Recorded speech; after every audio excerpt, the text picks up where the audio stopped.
বাংলাদেশের শিল্পাঙ্গনের উজ্জ্বল নক্ষত্র প্রখ্যাত শিল্পী মুস্তাফা মনোয়ারের স্মরণে এক আবেগঘন স্মরণসভার আয়োজন করে শিল্পী মুস্তাফা মনোয়ার স্মরণ পর্ষদ।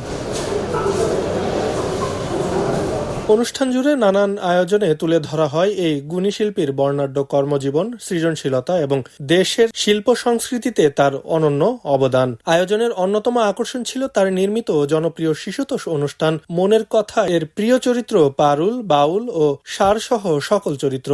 ৮০ ও ৯০ দশকের শিশু কিশোরদের শৈশব রাঙিয়ে দেওয়া এই চরিত্রগুলো প্রদর্শনের মধ্য দিয়ে অনেকেই ফিরে যান নস্টালজিয়ার সেই সোনালী সময়ে। পাশাপাশি শিল্পীর জীবনের বিভিন্ন সময়ের দুর্লভ চিত্র, শিল্পকর্ম এবং কর্মযাত্রার নানান স্মৃতিচিহ্ন প্রদর্শন করা হয়।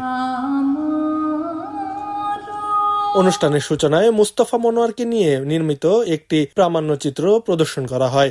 এরপর তার স্মৃতির প্রতি শ্রদ্ধা জানিয়ে পরিবেশিত হয় সঙ্গীত, নৃত্য এবং রবীন্দ্রসঙ্গীত। শিল্প সাংস্কৃতিক পরিবেশনায় পুরো মিলনায়তন হয়ে ওঠে স্মৃতিময় ও আবেগঘন। পরে প্রয়াত এই শিল্পীর স্মরণে শ্রদ্ধাঞ্জলি পাঠ করেন অভিনেতা সেলিম। এ সময় মুস্তাফা মনোয়ারের সহধর্মী তাকে স্মরণ করেন।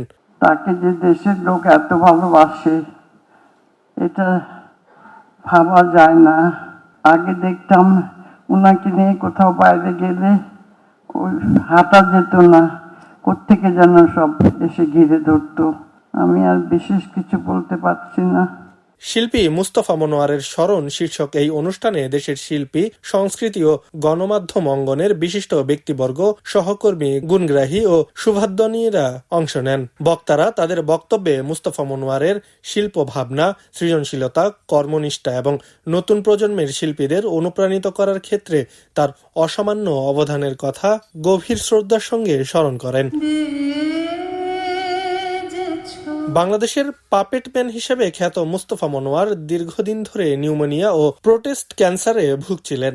রাজধানীর স্কয়ার হাসপাতালে চিকিৎসাধীন অবস্থায় তিনি শেষ নিঃশ্বাস ত্যাগ করেন। মৃত্যুকালে তার বয়স হয়েছিল ৯০ বছর। তবে তার সৃষ্ট শিল্প, রঙের রেখায় আঁকা স্বপ্ন এবং শিশুদের জন্য নির্মিত অবিস্মরণীয় চরিত্রগুলো প্রজন্মের পর প্রজন্ম ধরে রাখতে বাঁচিয়ে রাখবে বাংলাদেশের শিল্প সংস্কৃতির ইতিহাসে।